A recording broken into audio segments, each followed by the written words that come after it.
오늘 살펴볼 하나님의 말씀 마가복음 16장입니다.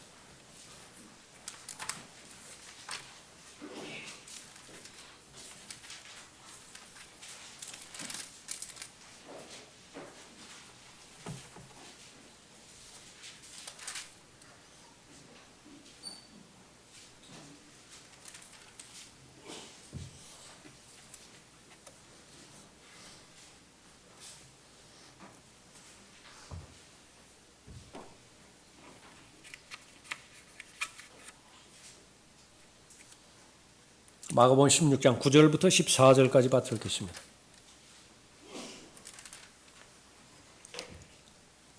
예수께서 그 주의 첫날 일찍 살아나신 후 전에 주께서 7 마귀들을 쫓아내 주신 막달라 마리아에게 먼저 나타나시니라. 주와 함께 있었던 자들이 슬퍼하며 울고 있을 때 그녀가 그들에게 가서 말하니 그들은 주가 살아나셔서 그 여인에게 보이셨다는 말을 듣고서도 믿지 아니하더라. 이 일 후에 그들 가운데 2 사람이 걸어서 시골로 가는데 주께서 다른 모양으로 그들에게 나타나시니라. 그들이 가서 남은 자들에게 말하였으나 그들이 이들의 말도 믿지 아니하더라. 그 후 11명이 앉아 식사할 때에 주께서 그들에게 나타나시어 그들의 믿음 없음과 마음이 완악한 것을 꾸짖으시니 이는 그들이 주께서 살아나신 후 주를 본 자들의 말을 믿지 아니하였기 때문이라. 네, 기도하겠습니다. 아버지 하나님, 하나님의 은혜의 복음을 전하는 아름다운 발걸음들로 인해서 감사를 드립니다.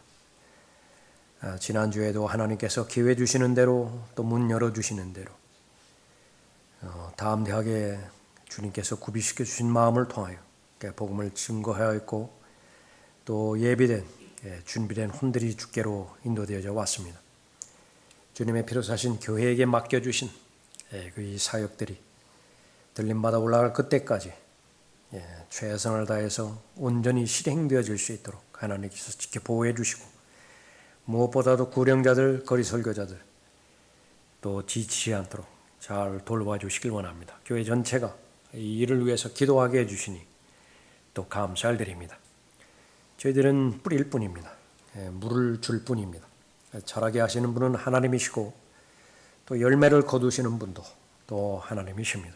모든 일들이 합력하여 선을 이루는 것인데 저희들을 그 귀한 하나님의 사역에 그렇게 포함되는 동역자로 인정해 주시고 또 삼아 주심을 감사를 드립니다. 모든 성도들의 기도에 응답하여 주셔서 마음을 다하여 하나님을 사랑하는 그 귀한 하나님에 대한 사랑으로 자신의 삶을 잘 영위해 나갈 수 있도록 친히 인도해 주시길 원합니다. 후에도 또 한 번의 특권을 허락해 주셔서 영과 진리로 하나님께 경배드릴 수 있도록 인도하여 주시었습니다. 이제 선포되어지는 말씀, 다시 한번 그 말씀에 담겨져 있는 하나님의 위로를 받게 해주시고 하나님의 권면을 통한 도전을 받을 수 있도록 인도하여 주셔서 말씀이 각자의 가장 효과적으로 역사할 수 있도록 귀 인도해 주시기를 간구를 드립니다. 악의 세력이 이 시간을 공개하지 못하도록 보호해 주십시오. 저를 주님의 영으로 충만하게 채워주시길 원합니다. 이 시간을 통해서 하나님께서 영광 받아 주십시오. 주 예수 그리스도 이름으로 기도드렸습니다. 아멘.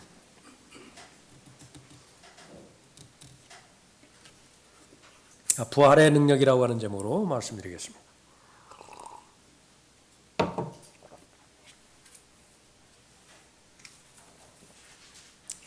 그리스도인이 살아가는 것은 바로 예수 그리스도의 죽으심과 묻히심 그리고 부활로 말미암은 그 부활의 능력으로 살아가는 것이라고 말씀하고 있습니다. 제일 커다란 문제는 자신의 옛사람을 처리하는 것인데 자신의 노력을 통해서는 불가능합니다. 어찌어찌 해서 오른손으로 왼손을 십자가에 못 박을 수는 있지만은 오른손은 남는 것이죠. 오른손은 어찌할 방법이 없습니다. 왼손이 못에 박혀 있으니 마찬가지로 성령 하나님의 능력으로 자신의 옛사람이 예수 그리스도와 함께 십자가에 처리되었고 또 거기서 끝나는 것이 아니라 예수 그리스도의 부활로 말미암아서 또 그리스도 안에 있는 새로운 사람, 속사람이 살아있는 것이라고 그렇게 믿고 여기고 그 능력으로 살아가는 것이 바로 그리스도인의 삶인 것입니다. 그러니까 우리가 이것을 아나니 곧 우리 옛사람이 그와 함께 십자가에 못 박힌 것은 죄의 몸을 멸하여 더 이상 우리가 죄에게 종노릇하지 않게 하기 위함이니라. 이 부분을 적용되지 않는 사람은 아무도 없습니다. 알코올 중독을 해결하는 방법, 그것은 죽으면 됩니다. 니코틴 중독, 온갖 약물 중독, 행위, 다양한 행위 중독, 어떻게 하면 중독으로부터 벗어날 수 있는 것이냐.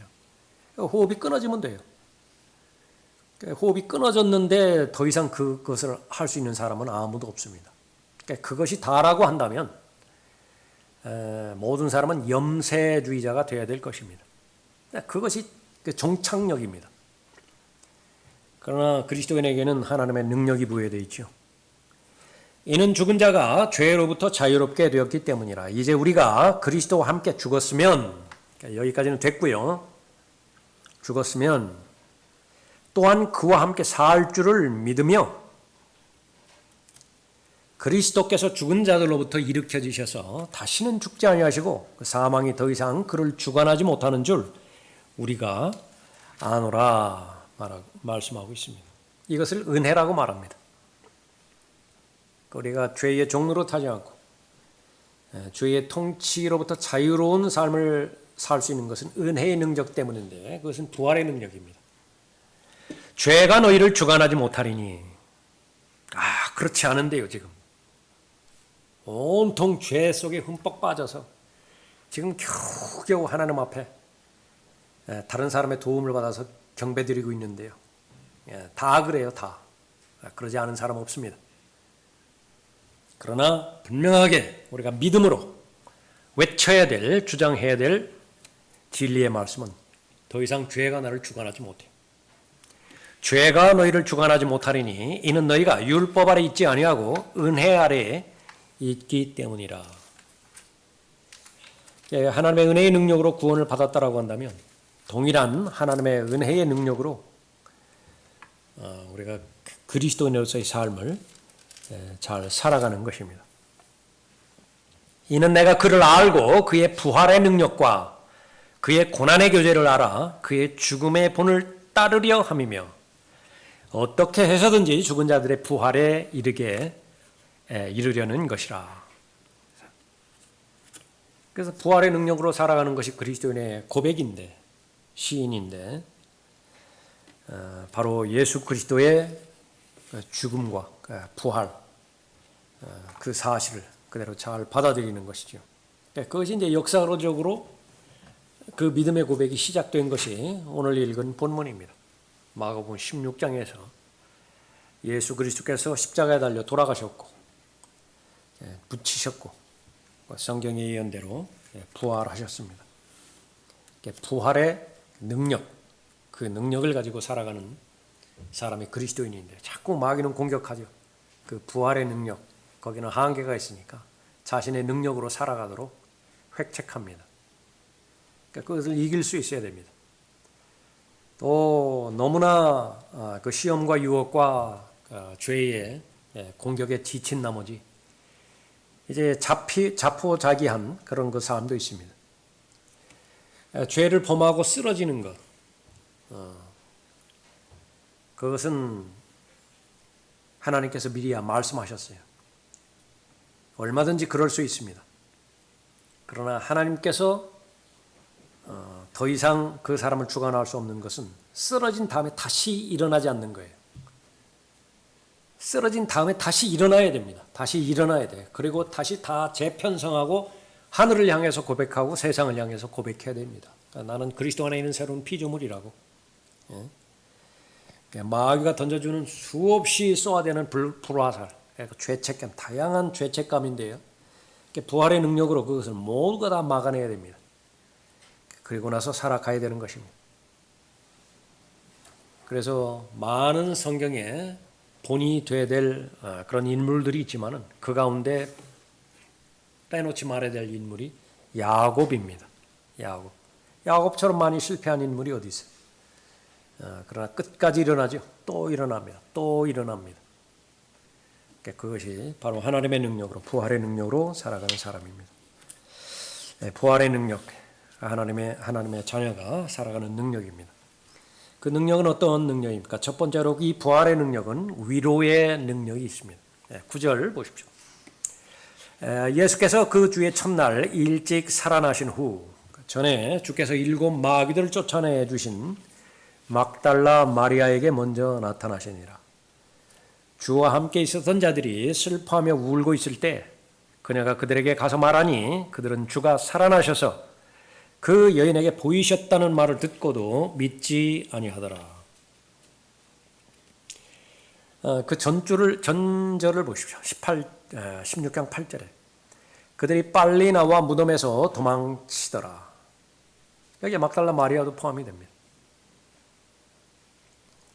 그들은 떨리고 놀라서 누구에게도 아무것도 말하지 못하였으니 이는 그들이 무서워함이더라. 두렵다고요. 무서운 상황 가운데서 제일 먼저 예외되어지는 인물이 9절에 나온 막달라 마리아입니다.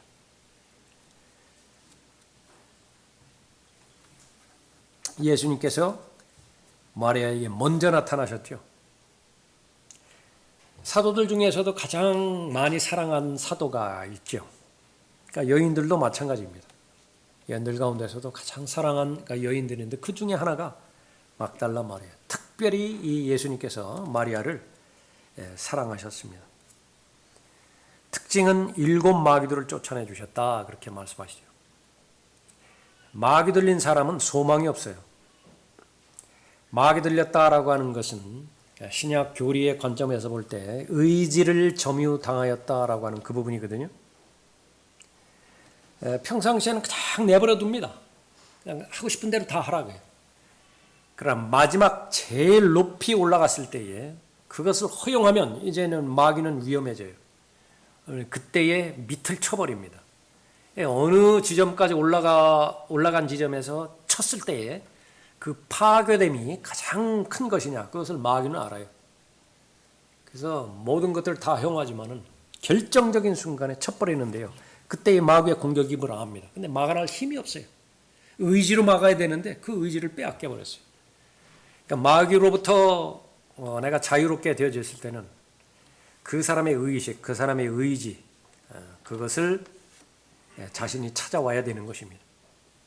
그런데 7 마귀들을 냈어요. 얼마나 어려웠겠습니까? 그 삶이 아니죠. 그야말로 지옥입니다. 구체적인 내용들이 성경에 나오지는 않았기 때문에. 사탄의 포로도 그런 포로가 없었겠죠. 7 마귀가 이제 다양할 거 아니겠습니까? 거기서 하나가 명령하면 그대로 진행해야 되고 5번째 마귀가 또 뭐라고 명령하면 또 그대로 굴종을 해야 되고 돌아가면서 계속 그런데 살겠어요? 온갖 죄악과 방탕한 삶을 살았을 것입니다. 가증스러운 삶을 살 수밖에 없고요. 음행한 삶을 살았던 것입니다. 문제는 예수님을 만나는 사건입니다. 그러한 아주 비참한 상태에 있는 그 여인이 예수님을 만났고 예수님을 신뢰했을 때에 예수님은 그 자신을 신뢰하는 것, 그거 하나만 보시는 분이니까요. 그래서 예수님께서 오신 목적대로 건강한 사람을 위해서 오신 것이 아니라 병자를 위해서 왔어요. 그러니까 자신이 연약하다라고 하는 사실만 인정할 수 있으면 치유되지 못할 병이 없습니다. 또 예수님께서 오신 목적은 죄가 없는 사람을 찾기 위해서 오신 분이 아니죠. 의인을 부르기 위해서 오신 분이 아닙니다. 그 죄인을 찾기 위해서 오셨다고. 어느 무로 보나 이 마리아는 예수님이 없으면 안 되는 사람이에요. 예수님이 없으면 자신의 인생은 설명이 되지 않는 사람입니다. 그래서 아이러니하게 정말 인생이 모순이죠. 정말 잘 살고 건강한 인생이 어떤 인생이냐라고 하는 것을 볼 때 거의 죄를 안 짓고요. 정말로 다른 사람도 그렇고 자기 자신도 그렇고 법 없이 살 사람이다라고 하는 평가를 받은 그 사람이야말로 잘 사는 삶 같은데 하나님의 관점에서는 전혀 그렇지 않아요. 그 사람이야말로 수고하고 감당할 수 없는 무거운 짐을 지고 사는 사람이에요. 다른 사람이 말을 안 해도 내가 죄인인 걸 잘 알아요. 그래서 구령할 때에 모든 사람이 죄를 지었기 때문에 하나님의 영광에 이르지 못하더니라고 하는 그 구절을 시작으로 해서 계속 다른 구절들을 제시했는데 더 이상 안 찾아도 돼요. 더 이상 안 찾아도 돼요. 내가 압니다. 지옥의 하나님의 심판과 지옥에 대한 형벌에 대한 경고도 마찬가지예요.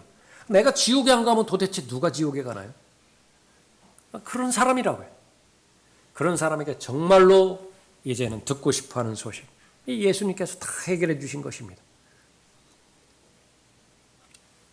성경에서는 그 사람을 가장 많이 은혜를 받은 사람이라고 말합니다. 죄가 많습니까?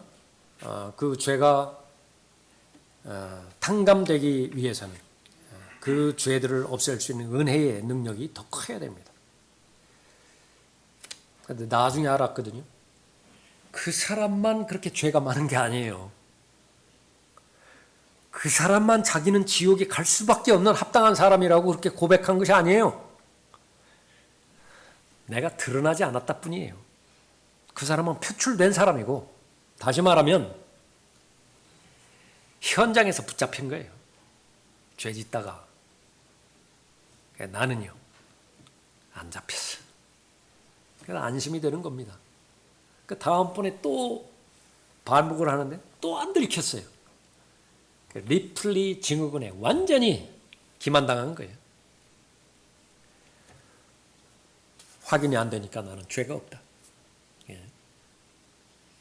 속으면 안 되는 것이죠. 그것을 속지 않게 할 목적으로 성령께서 오신 것입니다. 그래서 요한복음 16장 9절 이후의 말씀은 아주 구원받는 제일 첫 단계예요. 우리에게 찔림을 주기 위해서 성령께서 오셨는데 방언 주기 위해서 오신 것이 아니라고요. 번영하고 번성한 삶을 보장하기 위해서 성령께서 오신 것이 아니라 내가 얼마만큼 비참하고 얼마만큼 처참한 상황이 있는 것인지 그것을 직시하게 하기 위해서 오신 거예요. 그러니까 나는 지금까지 살아가면서 예수 그리스도를 믿지 않는 것이 죄라고 한 번도 생각해 본 적이 없다고요. 도대체 예수 그리스도를 믿지 않는 것이 왜 죄예요? 그건 내 선택인데 내가 종교를 선택할 수 있는 권한이 나한테 있어서 그 결정권 가운데서 나는 예수 그리스도를 거부한 것뿐인데 그게 무슨 죄냐고요. 그런데 내가 정직한 마음으로 하나님의 말씀을 대할 때 그것이 죄라고 하는 강한 찔림이 있죠. 그 죄를 회개해야 하는 거예요. 유일한 죄입니다. 구원받기 위해서 필요한 유일한 죄. 내가 예수 그리스도를 믿지 않은 죄예요. 그로부터 하나님의 은혜가 임했던 것이죠. 막달라 마리아, 예수님께서 아주 사랑한, 특별히 사랑한 그런 여인이었습니다. 하나님의 그런 은혜를 받았으니 하나님은 예수 그리스도를 사랑한다라고 하는 그 부분에서 다른 누군가가 비교가 되질 않아요. 도대체 그분을 위해서 죽는 사람이 있다고 한다면 나 외에 다른 누가 예수 그리스도를 위해서 죽을 수 있죠? 나보다 더 큰 은혜를 받은 사람이 도대체 누가 있느냐고요. 그런데 그 막달라 마리아만 그렇게 고백을 한 것이 아니라 시간이 지난 다음에 바울도 똑같은 고백을 하네요. 바울은 율법으로 따지자고 한다면 나는 흠이 없어요. 종교라든지 의식이라든지 출신 성분이라든지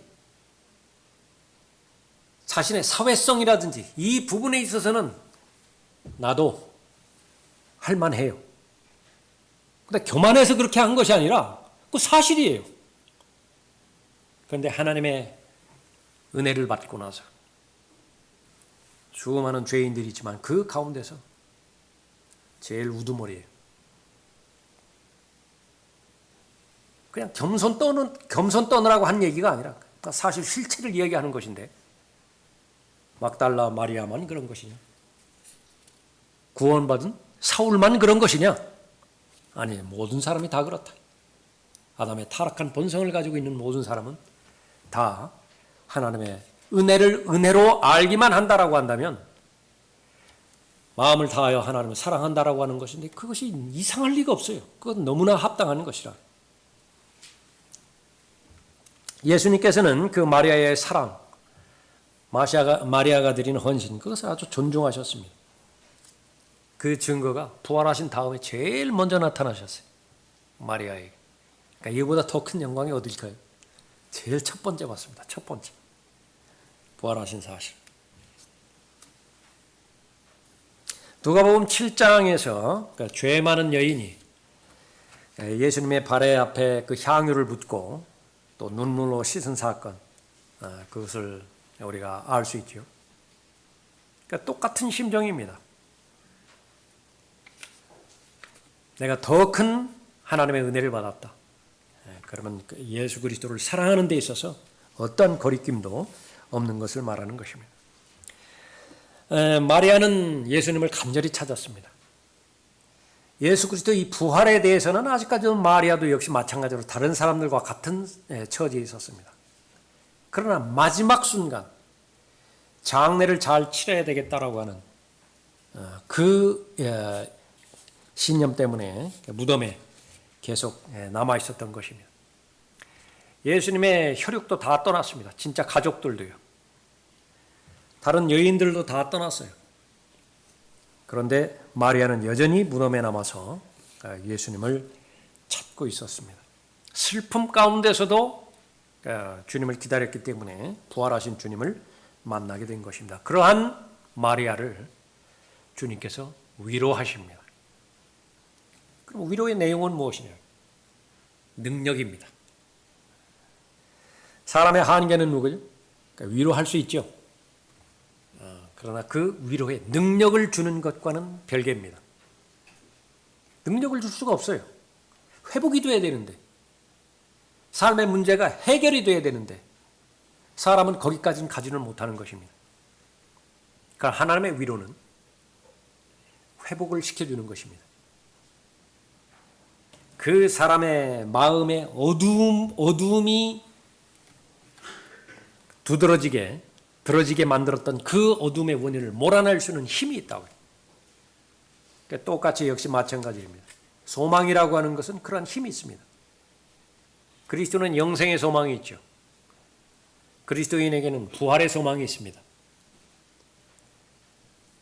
지금 이 시대에 사는 그리스도인에게는 특별히 휴거의 소망이 있어요. 그리스도 안에서 먼저 잠든 자들에 대한 위로, 좋은 곳에 가셨을 것입니다. 여러 가지 다양한 말들이 있지만 한계가 있어요. 그러나 이러한 말로 서로 위로하라.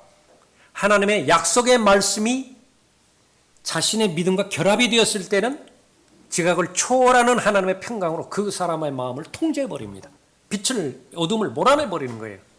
그것이 위로의 능력인 것입니다. 그래서 예수님께서 마리아를 위로하기 위해서 부활의 사역으로 나타나신 것입니다. 겁에 질려서 아무 말도 하지 못했던 사람들 가운데 이 막달라 마리아도 포함되어 있었습니다. 그러나 변화됐다고요. 어떻게 변화됐죠? 불이 나게 달려가서 전한 거예요. 부활의 소식을 전한 것입니다. 예수님을 보았다고, 예수님이 살아계시다고. 가장 측근에 있는 제자들이 믿지 않았습니다. 성경에 구체적으로 기록은 안 되어 있지만 호통을 쳤을지도 몰라요. 말도 되는 소리지. 말도 안 되는 소리라고. 그러나 관계가 없습니다. 지금 내가 예수님을 보고 예수님을 만났다라고 하는 것은 변치 않는 경험입니다. 변화시킬 수 없는 체험이에요. 그것은 영원히 지속됩니다. 마리아는 능력의 부활의 증인으로 변한 것이죠. 부활의 능력이 똑같습니다. 오늘날에도. 예수 그리스도께서 죽은 자들로부터 부활하셨다. 그것이 나에게 믿음으로 결합되기만 한다라고 한다면 위로하지 못할 삶의 문제는 아무도 없습니다. 제일 사람에게 커다란 고통을 주는 것이 마음의 고통이죠. 그러니까 친한 사람의 사별이라고 그러잖아요. 스트레스 제일 높습니다. 사람에게 물리적으로 고통을 주는 것, 사지가 절단된다든지 고통이 있을 거 아니에요? 불에 대인되든지. 그래요. 최고의 고통. 그 가운데 둘째가라면 서러워하는 고통. 뭔지 아십니까? 군발성 두통이라고 들어보셨어요? 어떻게 이기죠? 그걸. 심지어 자살 통증이라고까지 불린대요. 그것은 견디지를 못하게 만드는 것입니다. 그런데 통증 가운데서 어렵지 않은 통증이 어디 있어요? 우리는 고통 가운데서 살아가고 있습니다. 무엇보다도 필요한 것이 그것을 해결할 수 있는 진정한 능력이 필요한 것인데 그건 부활의 능력입니다. 예수 그리스도께서 죽은 자들로부터 부활하신 것이 그것은 하나님께서 주시는 은혜이고 그 안에는 하나님께서만이 주실 수 있는 기쁨이 담겨져 있는 것입니다. 세상 전체가 다 예수 그리스도의 부활을 믿지 않는다 하더라도 의심한다 하더라도 막달라 마리아는 절대로 의심하지 않아요. 내가 보았거든요. 예수 그리스도를 한 번도 본 적이 없지만은 내주하시는 성령께서 우리에게 확신을 주신 이래로 계속해서 그 믿음이 성장하는 것이죠. 자라가는 것입니다. 이 더 악해져 많은 세상 가운데서 능력이 있어야 살아가죠. 그 능력을 구비하고자 걸음마를 시작하는 단계부터 다양한 배움의 장터에서 배워갑니다. 스펙을 아무리 쌓아도 불안하다고요. 보장이 되지 않는 것입니다. 그런 가운데서 그리스도인 하나님의 자녀에게 주신 절대적인 진리, 하나님의 능력, 부활의 능력이 있다고 한다면 하나님의 위로가 그 사람에게 역사하기 때문에 그 사람은 능력 있는 삶을 잘 사는 것입니다. 두 번째 능력은 확증의 능력입니다. 믿음의 능력이죠. 12절 보십시오. 이 일 후에 그들 가운데 그 두 사람이 걸어서 시골로 가는데 여기서 말하는 시골은 이제 엠마오지요. 주께서 다른 모양으로 그들에게 나타나시니라. 그들이 가서 남은 자들에게 말하였으나 그들이 이들의 말도 믿지 아니하더라. 아주 축약하고 간략화시켜서 단 2절로 요약해서 말합니다. 누가복음 24장에 나와 있는 그 엠마오로 가던 예루살렘에서 엠마오로 가던 제자들에게 나타나셨던 사건이죠. 누가복음에서는 두 제자 중에 이름 하나가 나옵니다. 클레오파라고 하는 그런 이름이었습니다. 길을 가고 있는데 예수님께서 함께 걸으셨습니다. 다른 모양으로 나타났으니까 알아보지 못하는 것은 당연하죠. 길을 걸어가면서 며칠 동안 일어났던 사건들에 대해서 이야기합니다. 예수님의 십자가의 처형 사건이 있었고요. 빈 무덤에 대한 이야기도 있었고 어떤 여인들이 천사를 보았다라고도 그렇게 이야기한다고. 심지어 예수님께서 살아나셨다고 그런 이야기도 들린다고. 그런데 믿지 않는 것입니다. 예수님께서는 성경을 열어서 메시아에 관련된 일관된 예언의 말씀을 다 보여주시고 말씀해 주시는 것이죠. 집에 도착했습니다. 같이 식사도 하죠. 예수님께 빵을 드렸고 예수님께서는 그 빵을 떼어서 축복하시고 또 빵을 떼서 그렇게 주셨어요. 그때서야 눈이 열렸습니다. 눈이 열린 게 아니라 예수님이 그때서 이제 보여주신 거죠. 예수님이심을 알아차렸습니다. 그러자 즉시로 예수님께서는 그들의 시야에서 사라지셨습니다. 즉시로 다시 예루살렘으로 갑니다. 두 사람이. 그리고 나서 자신이 경험한 것을 제자들에게 말을 하는 것입니다. 결과는 어땠을까요? 막달라 마리아가 전했을 때하고 똑같습니다. 안 믿어요. 예수님께서 이 두 제자에게 나타나셔서 이 부활의 사건을 다른 것이 아니라 말씀으로 확증해 주십니다. 이보다 더 큰 능력은 없어요. 베드로도 분명하게 이야기를 합니다. 변양산에서 예수 그리스도를 목격했던 그 사건. 우리들은 목격자였다. 두 눈으로 보았다. 그러나 비교급을 쓰죠. 더 확실한 예언의 말씀. 그것이 반드시 있다. 누가 잘하는 것이냐? 들려주는 육성의 음성, 그에 대한 신뢰보다 더 확실한 예언의 말씀, 기록된 말씀, 선지자들을 통해서 들려주신 말씀을 신뢰하는 것이 더 잘하는 것이다. 예? 근데 그것은 사실입니다. 전화 통화한 사실 하나 있고요. 그 이메일로 받은 문서 하나 있습니다. 전화 통화로 받은 것은 그냥 얼마 가지도 못합니다. 점차 기억에서 사라지고요. 그 느낌, 그때의 분위기, 그것도 얼마 가지도 못합니다. 정확하지도 않아요. 그러나 이메일로 받은 문서, 그것은 아무리 시간 지나가 보라고요.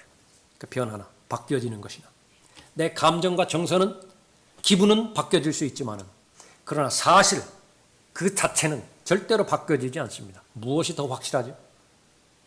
우리가 사는 인간 세상에서도 그렇습니다. 하나님의 말씀, 그것은 살아있는 말씀이라고 반복해서 말씀하십니다.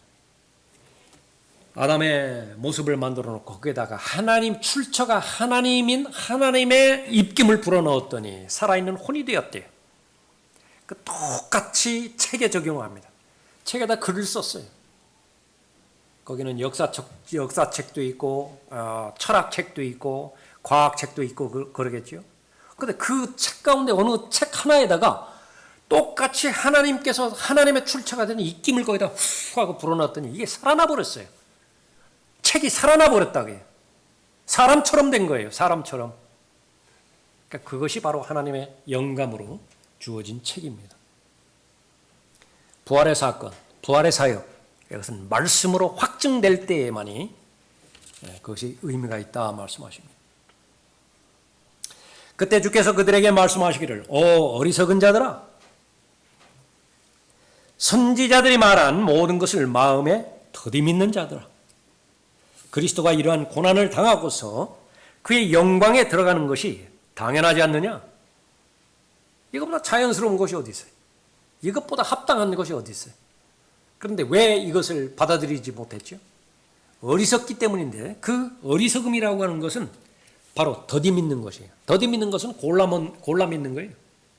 편식하는 것입니다. 입맛에만 맞는 거, 그냥 골라 먹는 것이에요.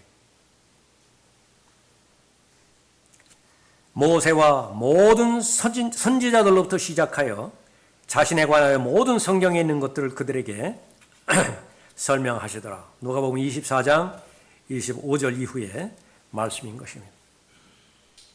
두 사람을 데리고 성경 공부를 시작합니다. 모인 사람이 학생이 두 사람이에요. 성경 공부의 제목이 구약 성경에 계시된 그리스도예요. 좋은 제목 같죠? 구약 성경에 계시된 그리스도. 모세의 책으로부터, 선지자들의 글로부터 너무나 확증됩니다. 이건 그렇게 될 수밖에 없어요. 예수 그리스도의 고난과 죽음, 그리고 죽은 자들로부터의 부활. 이것은 성경대로 그대로 이루어진 사실입니다. 과거나 지금이나 믿음의 문제죠. 모든 문제는 믿음의 문제냐. 믿을 수 있느냐, 믿을 수 없느냐. 예수님께서 이 제자들에게 십자가에 달리시기 전에 얼마나 자주, 그것도 심각하게 자신의 죽음과 부활에 대해서 말씀하셨는가. 마태복음 16장 21절에서 그때로부터 예수께서 자기가 예루살렘에 가야 될 것과 장로들과 선임 제사장들과 서기관들로부터 많은 고난을 받아야 될 것과 죽임을 당할 것과 셋째 날에 다시 일으켜질 것을 제자들에게 알려주기 시작하시더라. 얼마나 구체적이에요. 박해하는 대상 구체적으로 제시를 했다. 자신의 죽음의 형태, 그것도 구체적으로 제시를 해줬어요. 그리고 부활에 대해서도 마찬가지입니다. 셋째 날이에요. 셋째 날. 둘째 날도 아닙니다. 넷째 날도 아니에요. 셋째 날이라고요. 사흘 밤, 사흘 낮, 그것이 다 지난 다음에 부활할 것이라. 그것이 마태복음 16장이었습니다. 그 다음 장에서도 또 예언의 말씀을 하십니다. 자신의 부활에 대해서 마태복음 17장에서 그들이 갈릴리에 머무는 동안 예수께서 그들에게 말씀하시기를 인자가 사람들의 손에 넘겨지리니 그들이 그를 죽일 것이나 그가 셋째 날에 다시 일으켜지리라고 하시니 그들이 매우 슬퍼하더라. 왜 슬퍼했을까요? 슬픈 소식만 들었으니까. 슬픈 소식은 무엇입니까? 박해할 것이고요. 십자가에 달릴 것이고 죽을 거예요. 근데 마지막 소식, 그 소식 하나가 기쁜 소식이거든요. 살아나는 거예요. 근데 그건 안 들려요. 더디 믿는 것입니다. 어리석은 사람들이에요. 그 다음에 20장에 가서 다시 한번 반복해서 말씀하십니다. 예수께서 예루살렘에 올라가실 때 길에서 12제자를 따로 데리고 그들에게 말씀하시기를, 보라, 우리가 예루살렘에 올라가면 인자가 선임 제사장들과 서기관들에게 넘겨질 것이며 그러면 그들이 그에게 사형을 선고하리라. 또 그들이 그를 이방인들에게 넘겨주어 조롱하고 채찍질하며 십자가에 못 박으리라. 그러나 셋째 날에 그가 다시 살아나리라고 하시더라. 마태복음 16장에서, 마태복음 17장에서, 마태복음 20장에서. 그러나 부활이 일어난 한참 다음에도 그제서야 제자들은 깨달아요. 아, 그 말씀을 하신 것이구나. 예수 그리스도께서 죽은 자로부터 부활하셨습니다. 하나님께서 우리에게 요구하시는 것, 그것은 체험을 믿기를 바라지 않습니다. 경험을 믿기를 바라지는 않습니다. 사도 바울이 다마스커스로 가다가 기적적인 방법으로 예수 그리스도를 만나서 구원받게 되어지지요. 바울의 구원 하나뿐이에요. 그렇게 구원받는 그리스도인은 없어요. 절대로 없어요. 절대로 없다고요. 그건 바울의 경우입니다. 바울의 경우. 대환란 때 구원받게 되어지는 유대인의 남은 자의 구원을 그려주는 모델이에요. 그걸 예표한다고요. 신약시대의 그리스도는 철저하게 믿음으로만 구원받습니다. 예수 그리스도의 죽으심과 묻히심과 부활하심, 그 사실이 성경에 기록이 되어 있는데 그 기록된 사실을 마음으로 믿을 때에, 그렇게 행하신 예수 그리스도를 마음으로 영접할 때 구원받게 되는 것입니다. 주 예수 그리스도를 믿으라. 그리하면 너와 내 집안이 구원을 받으리라. 이 방법 외에는 없어요. 부활의 사역, 하나님의 능력을 우리에게 주는 것이죠. 또 하나는 이제 현실적으로 이 부활의 능력은 이 책망을 통해서 바로잡을 수 있는 능력이 있습니다. 14절 보십시오.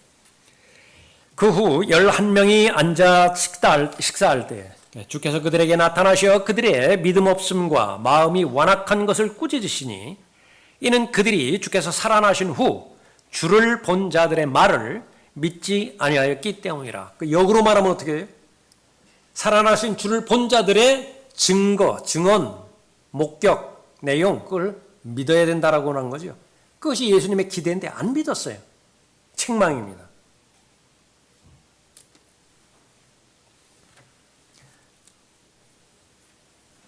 누가복음 24장 36절에 보면 이 엠마오로 가던 두 제자,